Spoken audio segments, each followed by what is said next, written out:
Assalamu alaikum everyone. I hope you are doing well. If you like this content, please like, share and subscribe. अरे हरम बेटा, क्या हुआ? हरम ताई अम्मी के पास किचन में आई तो इसकी लाल नाक और सूजी आंखें देखकर ताई घबरा गई। कुछ नहीं, बस आंख में साबुन चला गया। हरम ने बहाना बनाया, वरना दिल तो कर रहा था बता दे आपके किस कार्टून बच्चे ने मेरे नाक तोड़ने की कोशिश की। अच्छा, अपना ख्याल रखा करो बच्चा, इतनी प्यारी सी हो, ताई अम्मी ने प्यार से कहा। हरम इनकी अपने लिए इतनी मोहब्बत देखकर मुस्कुरा दी। ये कौन आपा है हम जो हमारे किचन में खड़ी हैं? उमर किचन के अंदर दाखिल होते हुए बोला। हरम ने इसकी बात पे चिमटा उठाया और ज़ोर से इसके बाजू पर मारा। उमर तड़प ही गया। जंगली कहीं की, हाय अम्मी जला दिया आपके प्यारे लाल को, हाय हाय। ज़्यादा ड्रामे मत करो वरना सच में चिमटा तेज़ गरम करके दोबारा इससे भी ज़्यादा ज़ोर से मारूंगी। हरम इसके ड्रामे करने पर और चिढ़ गई। जालिम औरत, उमर ने जमा कर कहा। मुझे जालिम औरत कहा? तुम चुप हो जाओ, क्या हंगामा कर दिया है? इससे पहले हरम और कुछ कहती ताई अम्मी ने दोनों को डांट दिया। उमर इसे मुंह चढ़ाकर बोला, बाहर निकला। हरम बस खोल कर रह गई। हरम, उफ, पता नहीं कहाँ चली गई ये लड़की। हरम, बैरी कहाँ हो? क्या हो गया है? क्यों गला फाड़ रही हो? हरम जो बाथरूम में थी, हया की आवाज़ सुनकर जल्दी से बाहर निकली। क्या मसला है? ऐसे क्यों चिल्ला रही हो? कब से आवाज़ें दे रही हूँ तुम्हें, कहा थी तुम। अच्छा खैर छोड़ो, जल्दी चलो मेरे साथ, मुझे कुछ दिखाना है तुम्हें। हया ने हरम का हाथ पकड़ के इसे अपने साथ खींचा। क्या हो गया? छोड़ो हाथ, में चल रही हूँ खुद। हरम ने तब कर कहा। हया ने इसका हाथ छोड़ दिया। बताओ क्या दिखाना है? हरम जल्दी से बोली। सब्र करो, बताती हूँ, तुम बस मेरे पीछे आओ। हैं, लेकिन जा कहाँ रही हो? उफ, चुप हो जाओ छिपकली। क्या मैं? तुमने मुझे छिपकली कहा? मैं किस एंगल से तुम्हें वाहियात छिपकली लगती हूँ? हरम ने आपको छिपकली कहलवाए जाने पर ही भड़क उठी, लेकिन दूसरी तरफ जैसे परवाह ही नहीं। ओह ओह हो, क्या हो गया है? बाल में रो लेना, खामोश हो जाओ। हया ने हरम को भड़का तो हरम मुँह फुलाकर इसके पीछे चलने लगी।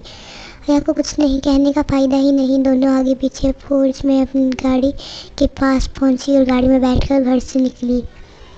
पूरे रास्ते हरम खामोश रही। हया ने भी परवाह नहीं की, वो तो शुक्र कर रही थी ये रेडियो फिर नहीं बजा। कुछ ही देर बाद गाड़ी और एक कब्रिस्तान के बाहर रुकी। साथ ही साथ हरम की धड़कन भी। ये तुमने यहाँ क्यों गाड़ी रोकी? हरम ने खुश गले को तर करके बोली।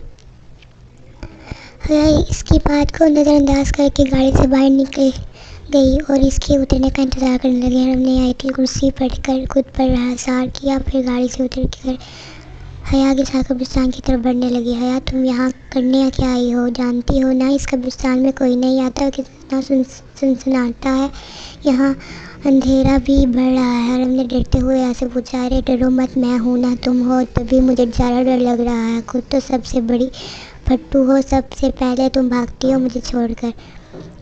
हरम ने तब कर कहा तो हया ने एक ज़बरदस्त खोरी से इसे नवाजा, लेकिन कहा कुछ नहीं। दोनों अंदर जाकर एक कब्र के पास पहुंची। हया, ये कब्र खुली हुई है, हया ने इसे बताया। क्या पागल हो गई हो? चीखो मत, खामोश रहो। हया ने हरम को बाजू पर थप्पड़ सी किया। उफ, जंगली। हरम अपना बाजू से हिलाने लगी। मैंने कल अहमद भाई और अहमद की बातें सुनी थी। अहमद बता रहा था हमारे घर के करीब जो कब्रिस्तान है वहाँ कुछ आदमी कब्र में कुछ छुपा रहे थे। मैंने गेट के पास छुप कर देखा, मेरे दोस्त भी साथ थे, इसलिए मैं देखना चाहती हूँ आखिर है क्या। हया ने आने की वजह क्या तुम्हें किसने बताया? और ये खबर? हरम हकला कर बोली। अरे यार, बताया तो मैंने अहमद की बात सुनी है। तो तुम बेवकूफ़ औरत, तुम्हारा दिमाग ख़राब है। अगर कोई चोर बदमाश हुए तो एक बच्ची की बातें सुनकर तुम मुझे यहाँ ले आई। हरम शरीर गुस्से में बोल रही थी और हया पहले हैरत से मुंह खोले इसे देखने लगी, फिर हैरत की जगह गुस्से ने ले ली। तुमने मुझे औरत कहा? हया तो सदमे ही में चली गई थी। हाँ तो क्या आदमी हो तुम? हरम जल के बोली। तुम्हें तो मैं घर जाकर बताऊंगी। हया ने अपना गुस्सा बहुत मुश्किल से कंट्रोल किया। तुम भी ज़रा चलो घर, ताया अब्बू को तुम्हारी हरकत मैं खुद बताऊंगी। हरम ने भी तुर्की जवाब दिया। अभी दोनों की बहस जारी थी, कोई इनके करीब आकर खड़ा हुआ और अपनी तरह मतवज्जा किया। کون ہو تم دونوں؟ کس آدمی کی آواز اتنے قریب سن کر دونوں ہی اپنی جگہ سے اچھل کر رہ گئے۔ ہائے اللہ، تمیز نہیں ہے، ڈرا دیا بچیوں کو۔ میں کیا پوچھ رہا ہوں تم دونوں سے، وہ حیا کی بات نظر انداز کر کے بولا۔ اس کے تیور دیکھ کے حیا ڈر گئی۔ جی وہ ہم بھائی راستہ بھول گئے۔ حیا نے مجبور لہجہ اختیار کرنا چاہا، لیکن صاف لگ رہا تھا وہ بہت زیادہ ڈر گئی ہے۔ دوسری طرف حرم، اس کی تو سیٹی ہی گم ہو گئی تھی۔ اچھا راستہ بھول گئی ہو جی؟ اچھا قبرستان میں کیسے آ گئی تم دونوں؟ آدمی نے پھر پوچھا۔ وہ شاید اندھیرے میں پتہ نہیں چلا یا نہیں جواب دیا۔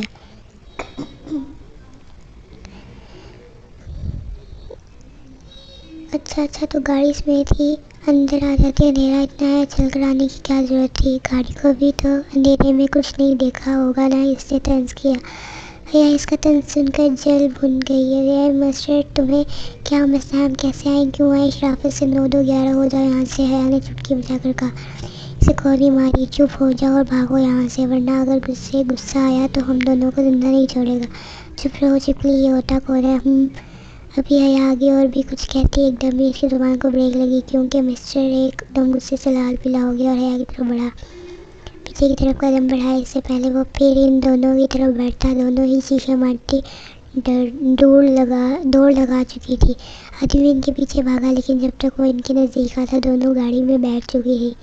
حیا گاڑی سٹارٹ کرو جلدی، یا اللہ ہمیں بچا لے۔ حرم چپ کرو پلیز، جلدی چلو یہاں سے۔ حرم بار بار اس کو یہی کہہ رہی تھی۔ حیا نے گاڑی سٹارٹ کی اور فل سپیڈ میں بھگا دی۔ پیچھے وہ آدمی غصے میں جل بھن گیا۔ آپ کیا چاہ رہے تھے؟ اس کے ہتھے چڑھ جاتی، معصوم سی بیوقوف، راہ بابا راہ۔ دونوں گھر پہنچی اور سیدھا روم میں چلی گئی۔ حرم تو سیدھا جا کر بیڈ پر گری اور حیا باتھ روم۔ اللہ مجھے کینے یارا، میں موت کی منہ سے بچ کے واپس آئی ہوں، حرم نے اپنے آپ سے کہا۔ اچانک اسے یاد آیا یہ سب کس کی وجہ سے ہوا۔ تیزی سے اٹھی اور باتھ روم کے سامنے جا کر کھڑی ہو گئی۔ حیا باہر نکلو، تم آج زندہ نہیں بچو گی۔ حیا اس کی آواز سن کر باہر آئی۔ تم مجھے کیا زندہ نہیں چھوڑو گی؟ میں تمہیں قیامت تک نہیں چھوڑوں گی۔ حیا غصے سے حرم کی طرف بڑھی اور پھر کیا تھا، دو پاگل بلیاں ایک دوسرے پہ جھپٹ پڑی۔ کیا آفت آ گئی ہے، کیوں لڑ رہی ہو؟ جاہل عورتوں کی طرح دونوں۔ سارے کے کمرے میں عمر کی گرجدار آواز آئی۔ اس کے بعد ہر چیز ساکت ہو گئی۔ عمر کو دیکھ کر دونوں کو ہی اس کی بات یاد آئی۔ عورتیں کیا کہا، ذرا پھر سے کہنا، حرم نے گھور کر پوچھا۔ میں نے کہا کیا آفت آ گئی ہے، عمر معصوم سی شکل بنا کر بولا۔ اس کے بعد کیا کہا اب کی بار، حیا نے پوچھا۔ وہ اس کے بعد تو کچھ نہیں کہا، عمر معصوم سی شکل بنا کر بولا۔ جھوٹ کیا بولا تم نے ہمیں، عورتیں بولا، وہ بھی جنگلی۔ اس کی بات سن کر حرم چلا اٹھی۔ پاگل ہو کیا، میں نے کب کہا جنگلی عورتیں؟ ابھی کہا تم نے، نہیں کہا۔ عمر اپنی بات پہ ہی ڈٹا رہا۔ جھوٹے آدمی، حرم غصے میں بولی، تم نے مجھے جھوٹا کہا، مجھے؟ عمر نے اپنی طرف اشارہ کر کے پوچھا۔ ہاں کہا، کیا کر لو گے؟ حرم نے پھر کہا۔ چپ کر جاؤ دونوں، حیا نے حرم اور عمر دونوں کو ہی چپ کروایا، جو کتے بلی کی طرح شروع ہو چکے تھے۔ تم جاؤ عمر یہاں سے اب۔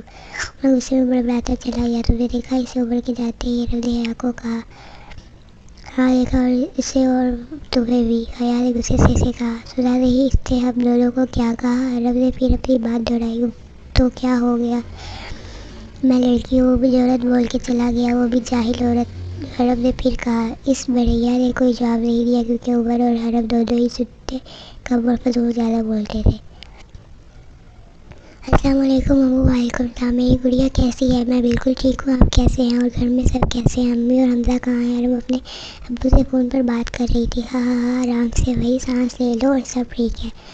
حمزہ کے دوست کے ساتھ گیا ہوا ہے، اور تمہاری امی کچن میں ہے، آفاق صاحب نے تفصیل بتائی۔ وہاں سب ٹھیک ہے، کوئی مسئلہ تو نہیں ہے؟ ہاں ہاں ہاں، جی سب ٹھیک ہے، اور میں یہاں بہت خوش ہوں، حرم نے کہا۔ چلو خوش رہو، چلیں ٹھیک ہے، میں رکھتی ہوں، حیا بلا رہی ہے، اور میرا سلام دیجیے گا امی کو، میں بعد میں بات کرتی ہوں، اپنا خیال رکھیے گا، خدا حافظ، فی امان اللہ گڑیا۔